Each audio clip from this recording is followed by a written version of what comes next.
Tuomet prašysiu visų tylos, norėsime pradėti antrą plenarinę šios tarptautinės konferencijos sesiją, nenorint versti laukti mūsų svečio, kuris jau yra pasirengęs skaityti pranešimą ir pasidalinti savo patirtimi iš Švedijos. Tuoj pat pradėsime su pranešimais, tik prieš tai labai norėčiau visų paprašyti, kad ausines naudotumėte tokiu garsu, kuris yra jums reikalingas, nes tiesiog jos girdisi vertėjų balsai yra esantiems šalia ir jeigu jų nenaudojate, tai tiesiog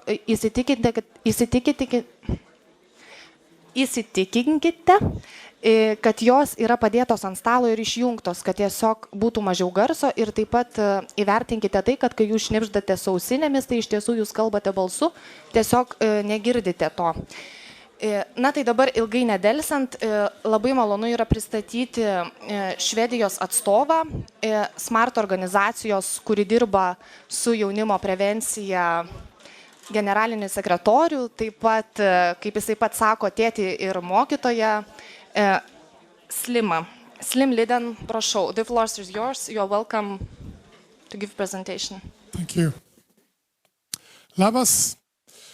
The headline of my presentation is Positive Primary Prevention in Practice. It has two parts. First, I will show to you how different bad habits are connected, and then I will talk about a method that could be applied to your country, your community, or your school.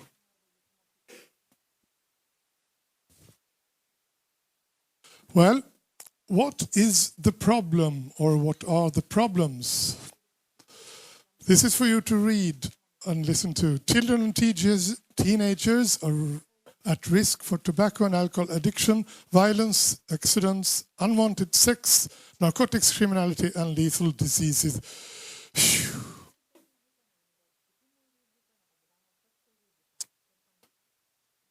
Well, we can make, or you can make kids skip tobacco, and then by doing that we cut down the risks of tobacco and alcohol addiction and so on. I have to prove that, don't I? Well, it's because all these bad habits are connected. Does that sound interesting to you? I hope so. I'm going to talk a bit later about the contract concept, and you see the pen. It's a symbol for writing a contract. My name is Slim Lidén, as Vaida said.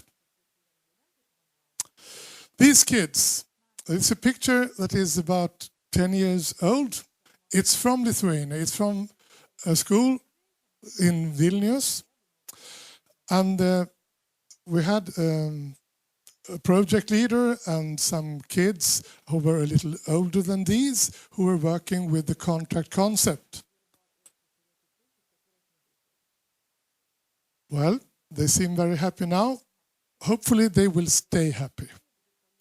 And this is the group of 16-year-olds, and Silva, who was the leader of the thing, she was working at a social service office called Parama in Vilnius. And they worked for 2 years with the same group. From the beginning, 12% of them were smoking, and after 2 years, only 6% of them were smokers. And normally, it would be the opposite, that they were more and more of them, as they grew older, would start smoking. But instead, they skipped smoking within this. And the kids, the older kids, they were organizing activities for the smaller kids, like bowling and different other activities. So, but unfortunately, the bosses of Silva said, "You're a social worker. You're not supposed to work with primary prevention. You should wait until they have a lot of troubles." So they had to stop. But in other cities, other countries, it's still working. And our network is called SMART. Why? Because all kids from the beginning, say when they're 9 years of age or 10, they are very smart. They don't want to do anything like smoking or drinking or anything at all. And we want to keep them in that mood. We want them to make smart choices. And we have a smart method for that. So that's why we call ourselves the NGO SMART. And it's a network for all who work with individual contracts. We work with primary prevention only. Individual, not class contracts, but individual or family-based contracts. And we use positive reinforcement. We encourage good behavior. Well, what is primary prevention? It's to fight a problem like tobacco, alcohol, or drugs before the problem occurs. Do you agree? Hopefully. Well, with tobacco, alcohol, and drugs, it's simple as that. That is primary prevention. Well, we focus on, to fight alcoholism and narcotics and criminality and so on, we focus on tobacco and early debuts of alcohol. Wonder why? Well, I will show you. I will show you how these things are connected. This is a huge American survey saying that if you're a smoking teenager, you're 9 times likelier to become an alcoholic. 9 times likelier. 900% if you like. And if you're a teenager who smokes, you're 13 times likelier to become dependent on narcotic drugs. 13 times. This is from Sweden, 2011, as you can see. 16 times likelier that a regular smoker compared to people who have not smoked at all. 64% of the smokers have already, when they're 17, tried cannabis, compared to 4% of those who have not smoked at all. So there are great differences. And also about the time of your debut. If you start on alcohol when you're 11 or 12 years of age, 15.9% become alcoholics. Well, this is in Sweden and in the USA normal. Well, they start drinking when they're 13 or 14, and about 9% or 10% will become alcoholics. But if you wait until you're 19 or 20 years of age, only 1% of them become alcoholics later. Great differences, as you can see. But before you become an alcoholic, things can happen to you that are not very likable. I don't know if you can read this. Has ended up in hospital due to drinking, has been involved in violent fights, has driven car or motorcycle when drunk, has had sexual intercourse without protection, has smoked hash more than 6 times. This is from Denmark. And what I'm going to show you is the differences between if you start early or if you start later. Now, in Denmark, you have seen Arne's figures about Denmark. They drink a lot. And they say that a late debut is when you are drunk the first time when you're 14 or older. I don't consider that a late debut. But still you can see the differences. 17% compared to 2%, and you can just see the columns here. So large differences between early debut and a later debut. Well, do you still wonder why we focus on tobacco and early debuts? Well, you can talk to me afterwards. Well, now I'm going to talk about this method called the contract concept. If we're talking about individual contracts between a youngster and a smart club. And we meet the youngsters at school in their classrooms. One variation is that you have the contract signed between an adult that is smoke-free and snooze-free as well. We use, as I said, positive reinforcements. We encourage good behavior. Benefits like discounts in shops. Maybe you get 10% off your sports shoes or the pizza or free baths in the swimming hall and so on. Also activities like this, a special night for girls, floorball tournament or football tournament or whatever. And we ask them, we have very big ears. I mean, I'm an adult, as you can see, but I have very big ears. So I listen to the kids and they tell me what they want to do. And they tell me in what shop they want a reduction. We have had self-defense courses and we have some summer camps. And actually, since I'm in Lithuania, we have had good contacts. You've seen the kids on an earlier slide. And 10 of them came to Åland Islands between Finland and Sweden. And on a summer camp, 10 of them and one leader as well, of course. The parents are involved. It's simple because on the contract, I sign for the Smart Club. And of course, the young member signs and also one of the parents or caregivers. And this means that they will sit down. I mean, no adult would sign a paper says contract. You read it properly with your child and you discuss why are there age limits? Why can you drink alcohol as an adult and why can't I? So we have these talks at home in a positive atmosphere, the family talk at the kitchen table. And you have time to think. You don't have to make up your mind immediately. You can talk to your friends and you can talk to other people and your family. And then you can choose, do I want to join the Smart Club? I have to sign a contract, I have to stay away from tobacco, or in other contracts, a lot of different drugs, also bullying and stealing. And if you are discussed with other people, this makes the choice conscious.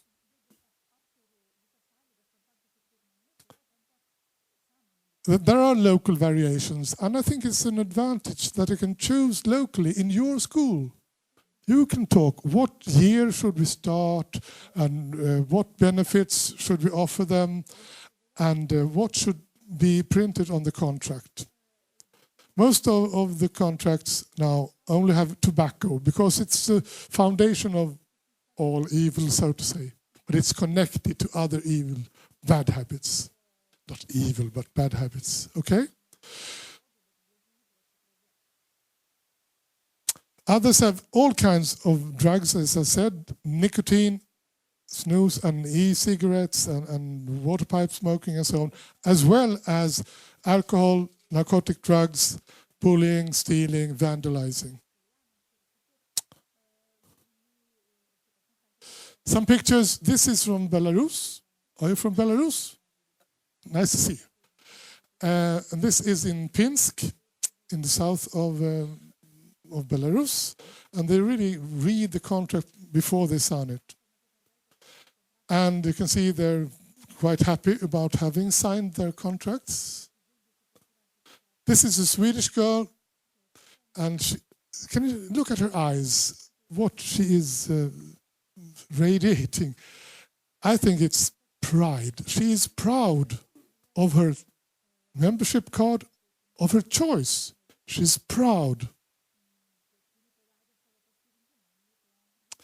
And we have some good results. this is not a solution for everybody, of course, but it's also a help who does not sign. Maybe we should put more effort to work with these kids. If they sign the contract and they mostly live up to it as well, we have very few breaks of the contracts. But the others, then we know we can have all the resources or most resources on them. So we can help both these people, the majority, and put more effort on the ones who don't sign the contracts. It's easier to cut down smoking than drinking. But still, in some places we have halved the intoxicating drinking as well. This is, well, it's the best example we had. From 98 they had the survey, and the contract concept was introduced in 1999. So we'll see what happens after 1 year. It has gone down very well. And also after 6 years, it has gone down furthermore.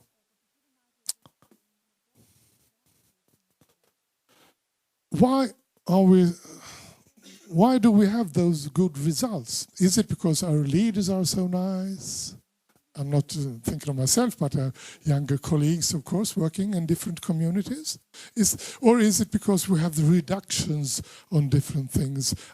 Or we have activities for them? Well, the University of Örebro have asked the kids themselves, and they said that the contract in itself has helped me to say no to smoking, snoozing, drinking, using narcotics, stealing, vandalizing, bullying. And they made another survey at the same university, and it had even higher figures. More than half of them say that the contract has helped me to say no to different matters. Well, this has started in Sweden, but it has spread to other countries, but mostly in a very small scale. But in Norway, it's even bigger than in Sweden. In Denmark and Finland, quite large as well. And our next stop, our next country will be Uganda. And then, I don't know, maybe we can have something starting again in Lithuania. So please contact me. I will be here for all the conference, and I even stay in Vilnius for 1 extra day if you want to contact me. And you can take my card here and contact me if you like.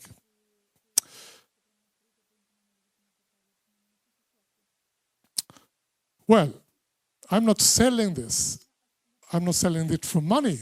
But since I know that it works very well, and it's a positive method, and we see the kids that maybe are very shy from the beginning, and we give them something to work with and some responsibility, and they grow and they develop. And to see that in a person, it's fantastic. I hope you will see that too. I'm not selling it for money, but I'm selling it because it works very well. So it's for your kids, it's for your families that you work with, and for the society, of course. We're just happy to help. And what we can do, we can't support you with money, sorry, we're poor. But we have a lot of experiences, ideas and advice and so on that we are willingly giving to you. And since 5 years, we have an organization, a youth organization, where they start smart clubs locally, and the kids in the school elect a board, a local board, only with kids. And they have their own ideas on how they want this to work. So they can ask for activities, ask for discounts and so on, and they can organize the discounts, and they can help the adults with collecting the contracts or issuing the membership cards and so on. Smart youth. Now, I don't have time for this. I usually build this with boxes. When they're 9 or 10 years of age, they don't really know what's going to happen to them. Nobody will get up here in one step. There's no helicopter or elevator that takes them up here. How do they get up there? Because people are up there. Well, you can tell me they can take one step at a time, okay? This is the most important step not to take, to start with tobacco. Bullying is maybe the first step, but the order is not important. It differs from people to people. But the earlier you start on the stepping stones, the more likely you are to end up here in the worst level, narcotics. I call this the unsmart stepping stones to narcotic. If you don't walk on the unsmart stepping stones, how are you then? You are smart. Thanks very much for your attention. This is my name and my phone number and so on. And as you can see here, this is a website and you can read it in Lithuanian. It's not exactly, of course, as you would speak it, but you could understand it in Lithuanian or any other language. Thanks very much. Thank you, Slim, very much, especially for showing us your perfect businessman skills, I would say. And hopefully, I'm sure you will have quite many questions after the plenary. Thank you, Slim.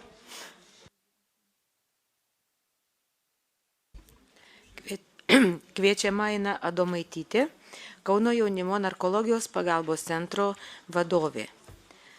Jis skaitys pranešimą Lietuvos patirtis vykdant nacionalinių žalingų įpročių prevencijos projektus, projekto Blaivi klasė patirtis.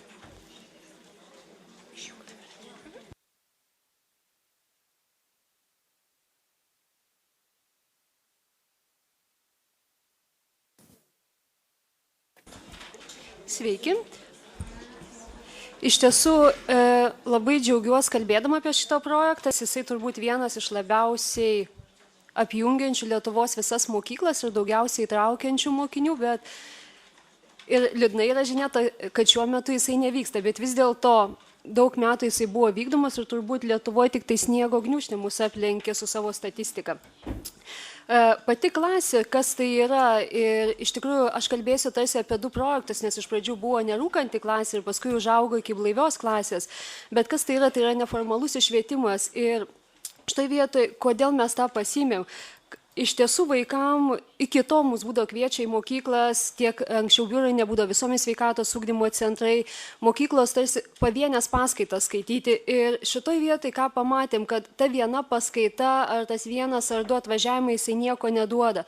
Tai pamatėm, kad reikia tarsi kompleksinės pagalbos ir šitoj vietoj vėlgi, kad net negalima paimti vienos ar kelių priklausomybių, bet būtent, kad reikia viską apjungti, tiek tas visas veiklas, ką galim vaikam pasiūlyti, tiek visas priklausomybės. Nes iš tiesų, kai mes pradėjom, būtent nuo nerūkančios klasės, tai buvo tas, kad ėmėm Lietuvoje, pati nerūkanti klasė buvo projektas europinis, mes Lietuvoje jį tik tai pasimėm kaip modelį, šiek tiek modifikavom Lietuvai ir išplėtėm. Ir kiekviena šalis buvo pasirinkus klasę, kuriai yra skirtas konkursas. Tai vienos šalis turėjo 5-okus, kitos šalis turėjo 8-okus. Mes pasimėm taip pat rizikos grupę, labiausiai tarsi, kada yra tas pats pikas 8-okai. Ir visą laiką gyvavimo visus metus turėjom tik tai konkursą būtent 8 klasėm. Tai kiekvienais metais ta 8 klasė vis kita dalyvaudavo. Pati pradžia tai prasidėjo 4 metais, Kaune dalyvavo 10 klasių ir po to mes kaip pilotinį tokį projektą pabandėm, jisai buvo labai sėkmingas ir išsiplėtė į visos Lietuvos jau. Galit pamatyti statistiką ir iš tiesų yra labai ženklus augimas. Jeigu vienam stulpelį matosi mokinių skaičius, tai būtent realiai, kai pradėjom antrus metus vykdyti visoje Lietuvoje, visose 10 apskričių, nes tuo metu mes turėjom apskritis, tai absoliučiai visos apskritis dalyvavo. Ir tas ženklus augimas jisai vyko. Kas yra įdomu, 9 metais mes negavom finansavimo, nes esam nevyriausybinė organizacija, mes tik tai būdavom kaip tas organizacinis vykdytojas, kuris sugalvoja modelį, jį modifikuoja ir jį duoda visuomenės sveikatos biurams, švietimo skyriams ir paskui atsiradusiems visuomenės sveikatos biurams. Tai 9 metais mes turėjom pertrauką ir ta pertrauka buvo išnaudota labai produktyviai. Iš tiesų tada užbaigėm su nerūkančia klase, nes tuo metu pamatėm ir vėlgi pagal tą pačią statistiką, kad nebeužtenka kalbėti vien apie rūkymą ir būtent reikia tos kompleksinės, apimant visas priklausomybės. Ir startavom jau.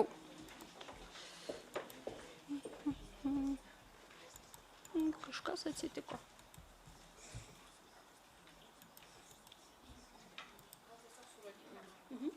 Tai tiesiog labai norisi nedaug pačios tos vaizdinės medžiagos, kad pats konkursas, kai dažnai mes esame įpratę, kad tai yra vienkartinis kažkoks nuleidimas, ar tai plakato išleidimas, ar tai paskaitos, tai tiesiog kas buvo daroma tiesiog nuo pat pradžios, nuo metodikos, iki plakatų, iki lankstinukų, iki vaikam visos atributikos, koordinatoriam pažymėjimų.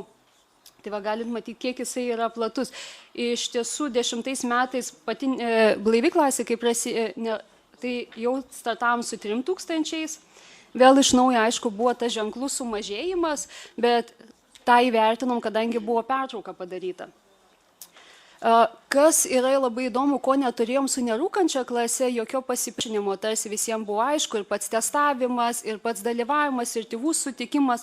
Tai su blaivia klase turėjom labai įdomią patirtį, kai patį pavadinimą paleidom ir pirmais metais turbūt kiek daugiau buvo akcentuojama ne į dalyvavimą vaikų, ne į įsitraukimą, nes tada tuo metu vaikai ir matėt, kad atsirado Lietuvoje biurų ir atsirado, tuo metu buvo netoli jau 28 biurų, tai realiai virš 20 biurų ir sudalyvavo, bet tiek biurai, tiek mes gavom tą didžiulį spaudimą, kad kaip klasė, kol jinai buvo nerūkanti, visiems buvo viskas aišku, bet kai klasė patapo, pavadinimas konkurso patapo blaivi klasė, buvo didžiulis pasipriešinimas.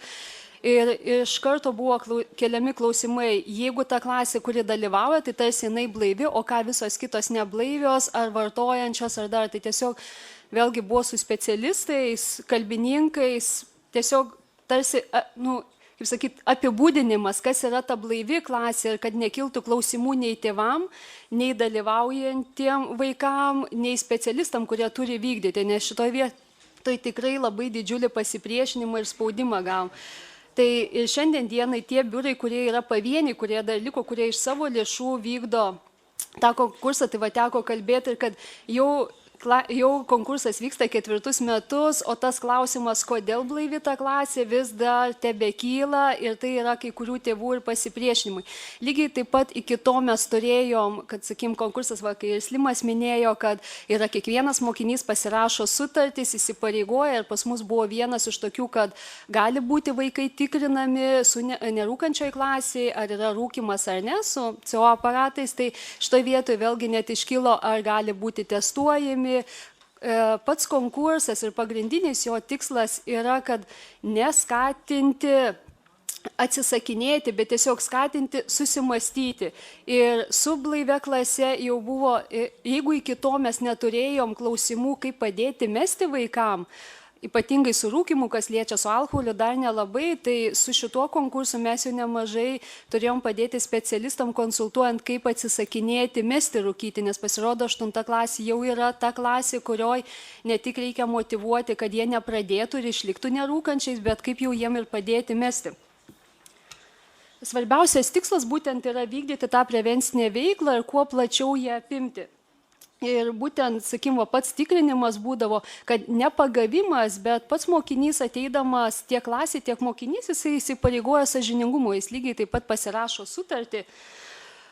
ir kurie įsipareigoja, kad nevartoti ir tuo pačiu vykdyti tą prevencinę veiklą ir įtraukti kitus mokinius. Tarsi šitoje vietoje specialistai dažnai turbūt susiduriam, kad kai mes ateinam skleisti tas gerosios žinios apie priklausomybės, gaunam labai daug pasipriešinimo.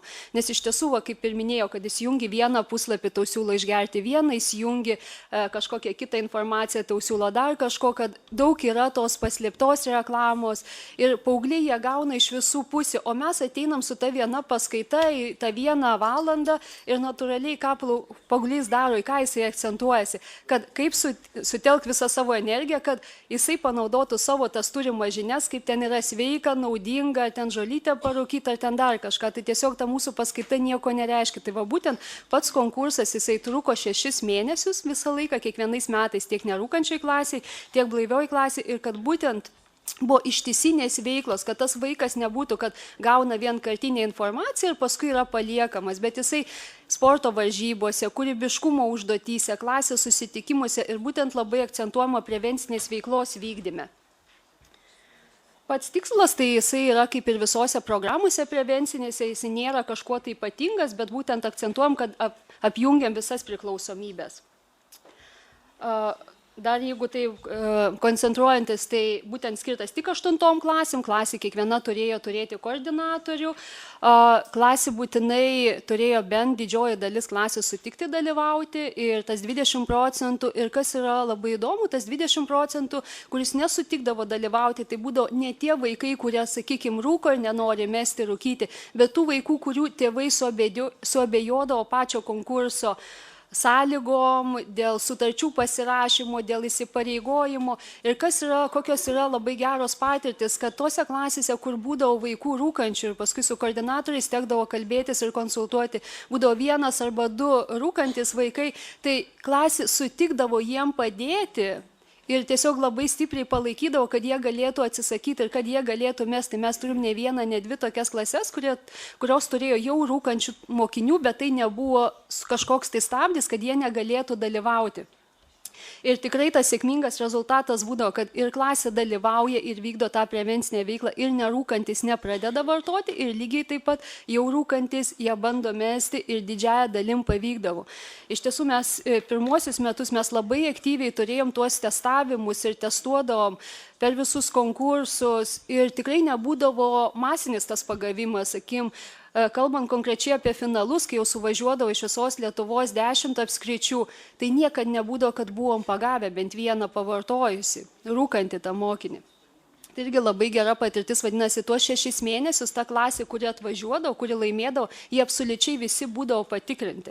Ir tarsi galvojant, kad 8-okai yra ta rizikos grupė ir galbūt konkursas ar nelabai veiksmingas, ar neduodantis rezultato, ar nėra kaip patikrinti, vis dėlto tas patikrinimas būdavo ir mes turėdavom tą gerą rezultatą. Tai būtent kiekviena klasė pasirašydavo sutartį, tiek klasės, tiek asmeninė. Tėvai iš pradžių būdavo tik tai, kad tėvai rašydavo sutikimus, paskutinius 2 metus buvo skatinama, kad ir tėvam būtų organizuojamas seminaras ir bent jau vienkartinis tas susitikimas klasės su tais tėvais ir apsitarimas, koks tai yra konkursas, kad kodėl vaikai turėtų jame dalyvauti ir ką tėvai turėtų įsipareigoti.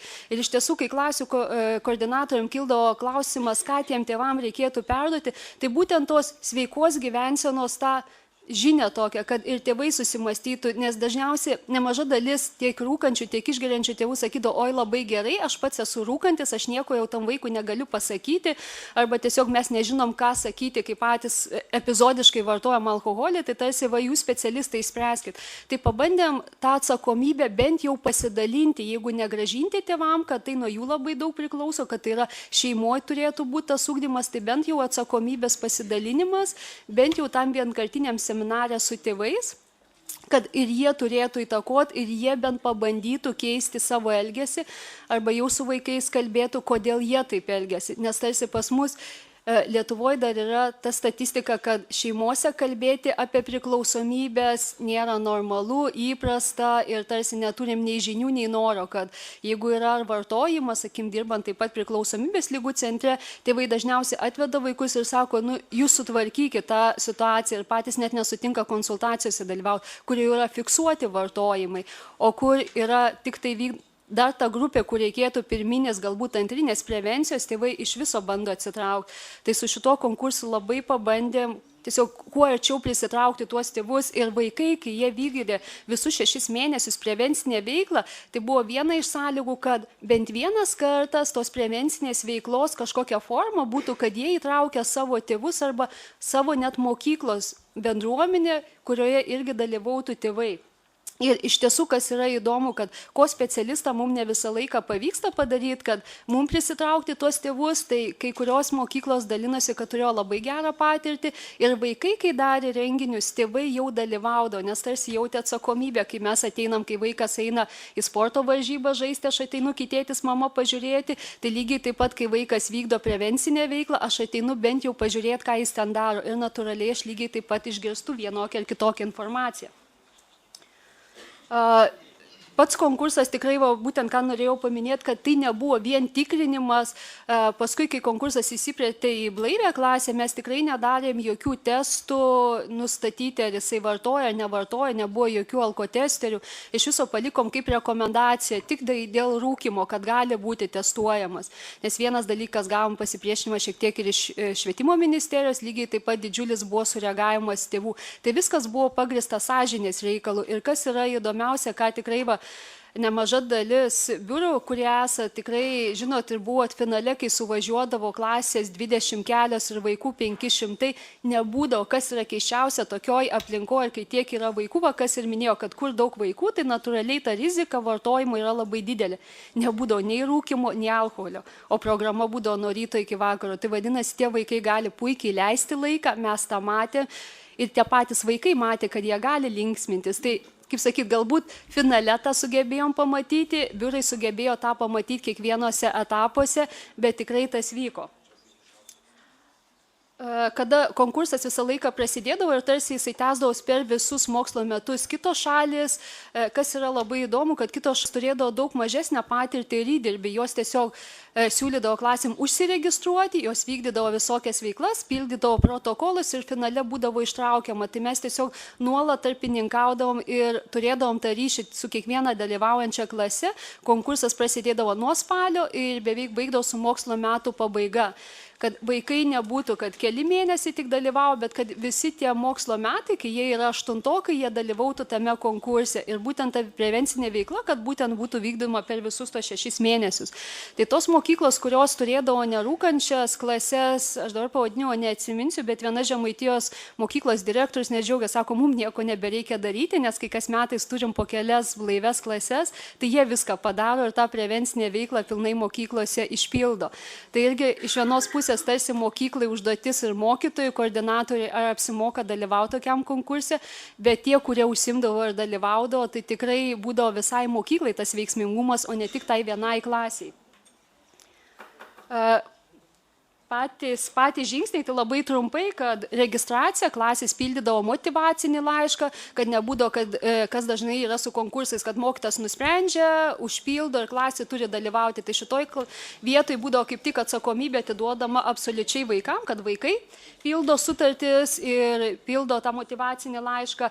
Tai ką ir minėjau, kad bandėm apimti visas sritis, kas vaikam įdomu, tai buvo sporto varžybos, estafetės ir klasė pasirinkdavo, ką jie ten nori žaisti. Taip pat po kiekvieno karto būdavo prevencinės veiklos pristatymas. Tai lygiai taip pat, kad mes ne mes jau duodom žinių paketą, bet mes duodom labai minimalų žinių paketą ir klasė būdavo įpareigota pati rinkti informaciją, dalinti su kitais, diskutuoti ir tarsi, kad patys susiformuotų tas teisingas nuostatas, kiek ten yra gerai, kiek yra negerai, ar tai vartoti, ar ten kaljanai, ar dar kiti dalykai, ką jam labai noris pabandyti.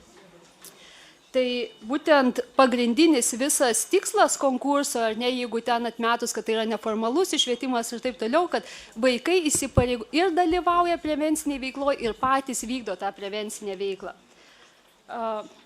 Metodika būdavo vėlgi kiekvienais metais atnaujinama, aš tik tai noriu parodyti pabaigai, kadangi spaudžia laikas ir kad visi išeitumėm laiku pietauti, tai norisi parodyti, kaip jie savo prevencinę veiklą vykdė ir pristatinėjo. Kartais mums specialistam dalyvaujant, ypatingai kai finale dalyvaudavo iš departamentų, dalyvaudavo iš visuomenės sveikatos biurų, tai tarsi būdavo klausimas, ar mes specialistai tiek įdedam pastangų ir tiek kokybiškai paruošiam tą prevencinę veiklą, kiek mokiniai, aštuntokai sistemingai paruošia. Ir va čia matosi nuotraukose tos prevencinės veiklos pristatymai. Ir porą nuotraukų dar iš pačio konkurso. Tai iš tiesų pagrindinis mūsų tas tikslas buvo, kad ne tik perduoti žinias, kas dažnai yra daroma, bet ir ugdyti nuostatas, įtraukiant tėvus, įtraukiant mokinius ir gaudant tą bendrą rezultatą, kad keičiasi paauglio elgesys. Tai ačiū labai. Dėkojame lektorė Ainai Adomaitytei.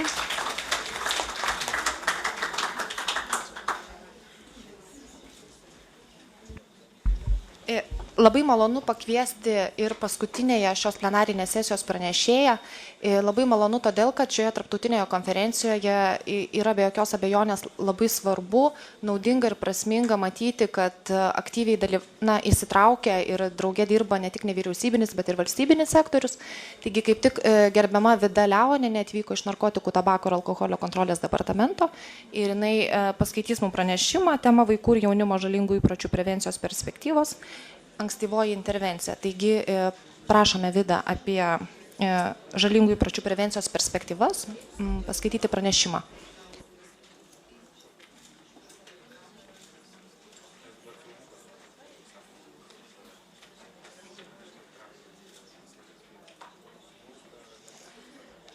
Labą dieną. Pirmiausia, norėčiau pasakyti, kad ankstyvoji intervencija tai yra pati silpniausiai išvystyta prevencijos rūšis Lietuvoje ir narkotikų, tabako ir alkoholio kontrolės departamentas tam skiria nemažai dėmesio ir ypač pastaruoju metu. Tai savo pranešime aš norėčiau trumpai išdėstyti psichoaktyvių medžiagų vartojimo situaciją Lietuvoje, po to apibriežti ankstyvosios intervencijos savoką, taip pat kokios yra išleistos metodinės rekomendacijos, po to Lietuvos dalyvavimą tarptautinėme projekte FredGausNet, kurio dėka buvo išleistas toks vadovas ankstyvosios intervencijos, na ir ką mes atliekam tam, kad galėtume jau taikyti ankstyvosios intervencijos paslaugas Lietuvoje.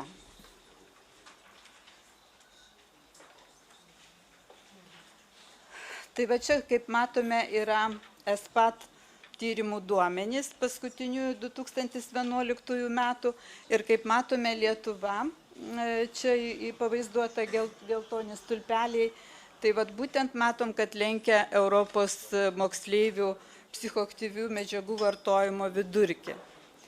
Ir kas neramina, kad ypač, kaip matome, ypač moksleiviai vartoja raminamuosius vaistus. Kaip matome, beveik dvigubai yra išaugęs lyginant su ES vidurkiu moksleivių. Mūsų departamentas kas 4 metai atlieka psichoaktyvių medžiagų vartojimo Lietuvos populiacijoje tyrimus. Ir va čia matome šitoje diagramoje būtent vartojimą pagal amžių psichoaktyvių medžiagų. Tai vat, kaip matote, tas violetinis stulpelis čia yra, tiksliau mėlynas, pats pirmasis, kur jauniausias amžius, 15-17 metų. Kaip matote, reiškia jaunimas. Tai vat būtent šis vartojimas, kaip matote, auga. Tai tas irgi labai neramina, kad reiškia jaunėja vartojančių psichoaktyvias medžiagas jaunimo, reiškia tas amžius jaunėja, pradžia vartojimo vis ankstesnė. Na, o čia pasiskirstimas pagal amžių, pagal alkoholį, tai tendencija galbūt panašiai išlieka. Na, o čia ligotumas šioje schemoje matosi, tai jau akivaizdžiai matome, kad serga priklausomybė nuo narkotinių medžiagų, sergančiųjų skaičius, matome, jau pastoviai auga. O čia, šioje schemoje matome jau sergamumą, priklausomybę nuo psichoaktyviųjų medžiagų pagal amžiaus grupės. Ir štai kaip matote, 15-19 metų amžiaus, sakyčiau, vaikai, paaugliai, jaunimas jau serga priklausomybę nuo narkotikų. Tai iš tikrųjų labai liūdna, ar ne? Ir dėl to jau reikia mums būtent taikyti ankstyvą intervenciją, kad būtent tokie jauni žmonės netaptų priklausomi nuo šių medžiagų. Ir būtent ankstyvo intervencija tai yra tos paslaugos, tos priemonės, kurios padeda, reiškia, jaunimui, kuris vartoja, bet dar neturi išsivyščiusios priklausomybės. Na, o čia šioje schemoje matome ankstyvosios intervencijos vietą prevencijos klasifikacijoje. Tai kaip matome, bendroji prevencija, kuri apima visą jaunimą, kuri vykdoma mokykloje. Po to seka atrankinė prevencija. Čia daugiausiai yra pažeidžiamos grupės, tai yra taikoma grupėms, tarkim, tai gali būti diskotekų lankytojai arba socialinių ten įstaigų auklėtiniai panašiai. Tikslinė prevencija taikoma jau pavieniams atskiriems asmenims, bet tie asmenys nebūtinai dar turi vartoti tas medžiagas, tik tai yra didelė rizika, kad gali jas pradėti vartoti. Na ir galiausiai ankstyvoji intervencija, tai jau skiriama tiems asmenims, kurie jau vartoja psichoaktyviasias medžiagas. Bet tai yra dar tik tai eksperimentatoriai, dar, taip sakant, priklausomybė neišsivyščiusi.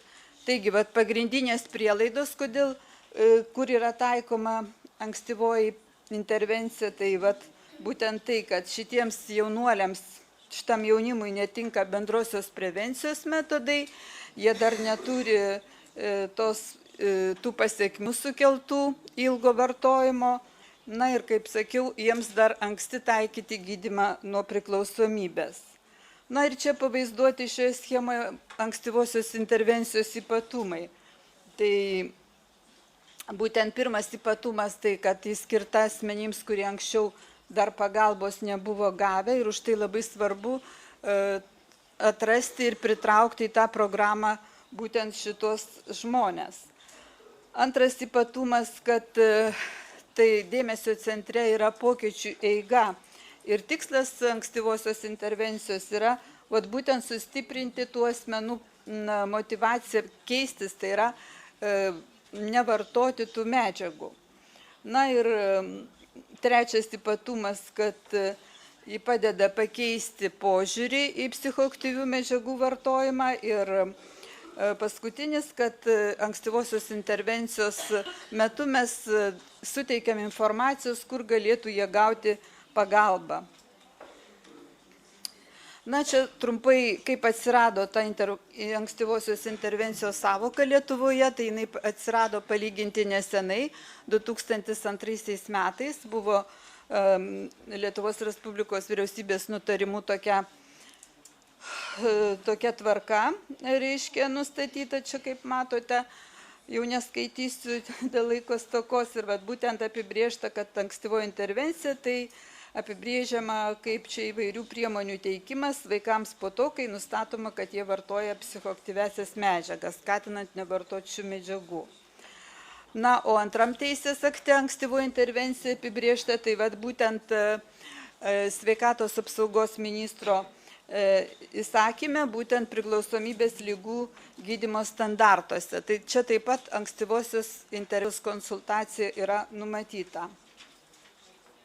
Na ir praėjusiais metais buvo priimta priklausomybės ligų prevencijos, gydymo, reabilitacijos ir integracijos paslaugų sistemos sukūrimo koncepcija arba gairės, kuriuose taip pat yra skirtas dėmesys ankstyvai intervencijai ir nustatyta, kad reikėtų papildyti galiojančius teisės aktus būtent reglamentuojančius ankstyvosios intervencijos teikimą, na ir tobulinti šitų specialistų, kurie teiks ankstyvosios intervencijos paslaugas kvalifikaciją.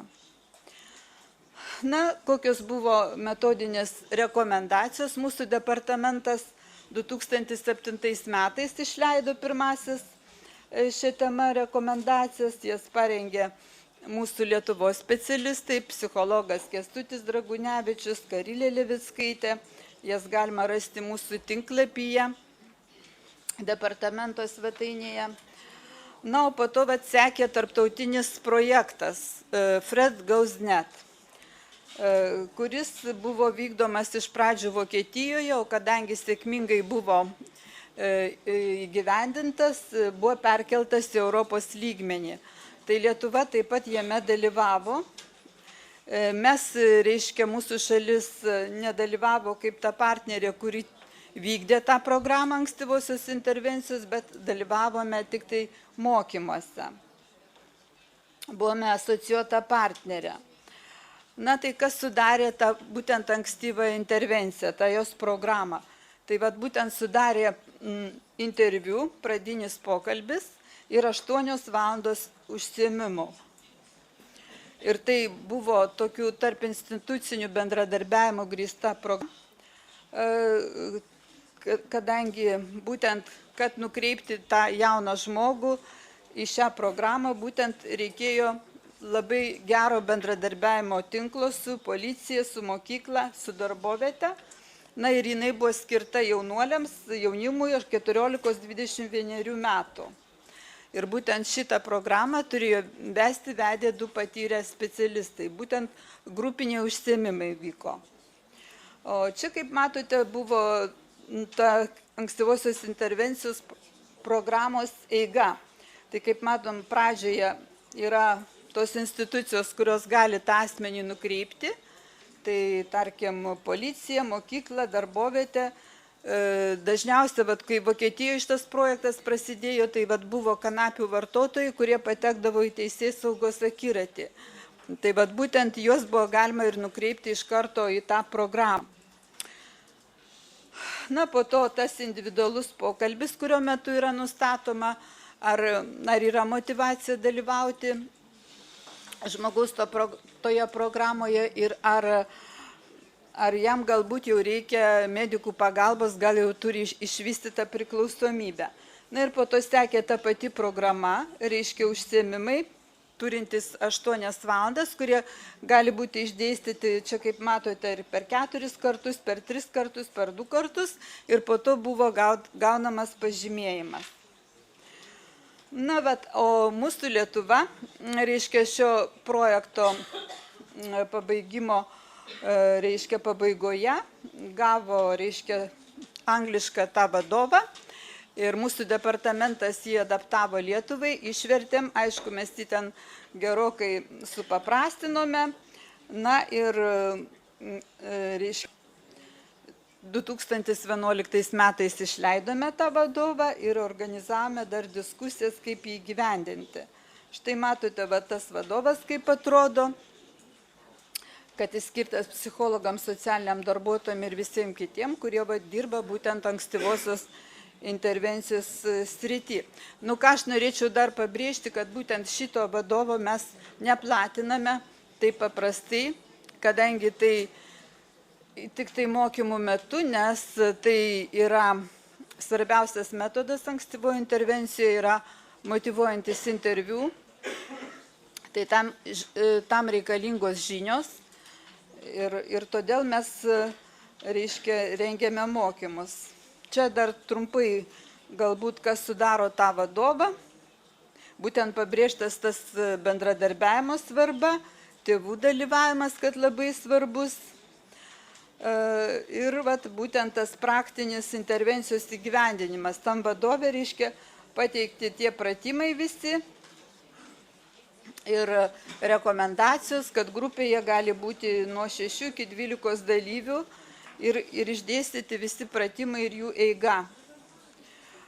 Pradinis pokalbis, tai čia, kaip matote, sukurti tą pasitikėjimo atmosferą ir taip toliau, ir mes surenkam informaciją apie dalyvį. Na, o po to pratimų struktūra, tai eina instrukcija, veiksmas tas atliekamas pratimas ir po to aptariama, vyksta tokie apmąstymai, diskusijos. Na ir aišku, labai svarbu įvertinti po to jau tos ankstyvosios intervencijos programos pabaigimą. Tai dalyviai turi įvertinti. Tai iš pradžių vyksta informacijos surinkimas apie dalyvius, o po to jau pasibaigus kursams, reiškia, vyksta dalyvių apklausa. Na, tai kokius žingsnius mūsų departamentas padarė, kad mes galėtume praktiškai įgyvendinti ankstyvą intervenciją. Tai mes pasiūlėme Sveikatos apsaugos ministerijai įtraukti į minėtus priklausomybės ligų gydymo standartus, būtent punktus jau konkrečiai apibrėžiančius ankstyvą intervenciją. Būtent tų paslaugų turinį, indikacijas, teikimo trukmę ir tos pildomus dokumentus. Tai šiuo atveju kol kas dar atsakymo mes negavome, bet tikimės, kad bus tokie pakeitimai padaryti tuose teisės aktuose. Tai padarius tuos pakeitimus, tada spręsis klausimas apie finansavimą iš ligonių kasų. Na ir vyko mūsų departamento, reiškia, organizuoti mokymai. Tai buvo šiais metais atvykusi Iga Jaraševska iš Lenkijos, kuri dėstė motyvuojantį interviu. Mes kvietėme dalyvius iš Vilniaus miesto priklausomybės ligų centrų, psichikos sveikatos centrų, būtent tos specialistus, kurie galbūt dažniausiai susiduria su tokiais asmenimis. Na, o vėliau birželio mėnesį jau psichologas Kęstutis Dragunevičius konkrečiai apmokė būtent tų pratimų atlikimo. Na ir paskutinis įvykis buvo, reiškia, spalio mėnesio 11 dieną mūsų departamentas organizavo tokius mokymus Vilniaus miesto savivaldybėje. Dalyvavo apie 100 dalyvių ir būtent, reiškia, suteikta buvo žinių specialistams apie ankstyvą intervenciją ir buvo nutarta, kad Savivaldybės tarybos sveikatos komitetas kartu su Vilniaus savivaldybės narkotikų kontrolės komisija, reiškia, padarys pasitarimą, kaip praktiškai bent jau pradėti įgyvendinti ankstyvosios intervencijos paslaugų teikimą Vilniaus mieste. Tai tiek. Ačiū. Ačiū labai gerbiamai departamento atstovai už pranešimą. Ir dabar iš tiesų turime šiek tiek laiko vienam arba dviems klausimams, tai tiesiog prašom, kas turite. Prašom, Algirdai.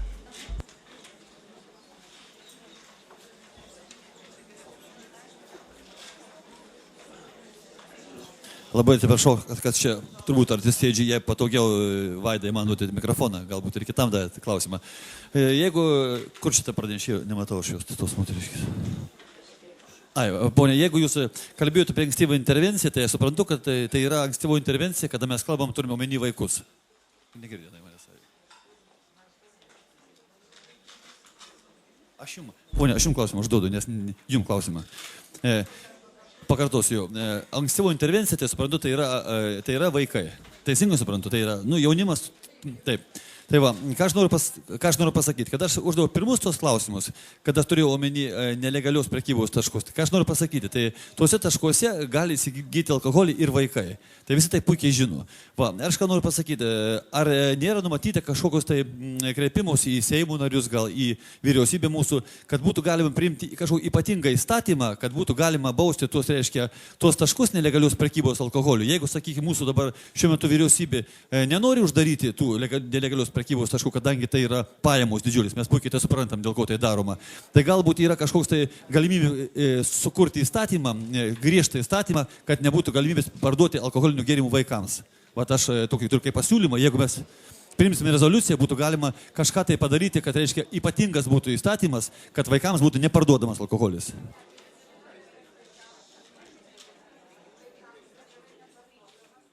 Pone, jūs manęs negirdėjote, aš sakau, ne apie parduotuvę kalbu, aš kalbu apie, jeigu vyriausybė nesugeba uždaryti nelegalius prekybos taškų, jie veikia jau daug metų ir vis tai žinome, tai galbūt galima priimti įstatymą, uždraudžiantį, reiškia, arba ypatingą įstatymą, kad būtų labai baudžiama už tai, jeigu kažkas parduos vaikams alkoholį. Bet apie ką aš kalbu?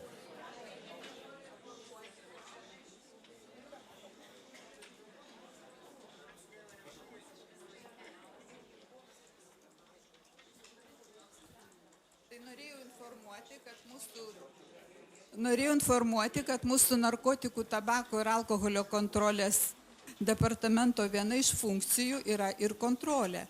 Ir mes turime kontrolės skyrių, kur būtent ir dirbama šią linkmę, važiuojama į patikrinimus ir tikrinami būtent šitie faktai, ar pardavinėjama nepilnamečiams, ar dar visi va šitie įstatymų pažeidimai. Ir tai yra skiriamos ir baudos ir visa kita. Taip, kad šitas darbas vyksta.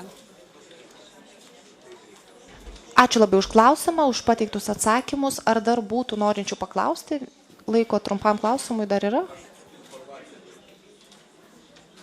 Tai tada, kol Algirdas prieis prie mikrofono pateikti svarbią informaciją, aš noriu pasakyti, kad 20 minučių vėluojame, tai reiškia, kad programą po pietų pradėsime vis vieną lygiai po valandos, pietus turėsime pačioje restorane, tai reiškia, kad 2 valandos 20 minučių mes visi susitinkame čia.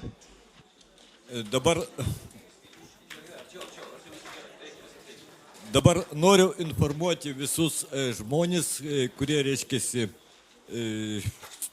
atvyko čia su nakvynė. Nakvynė tikrai bus ir tai bus po vakarienės. Eisim visi, reiškiasi, drauge į Vilkaviškio vyskupijos jaunimo centrą.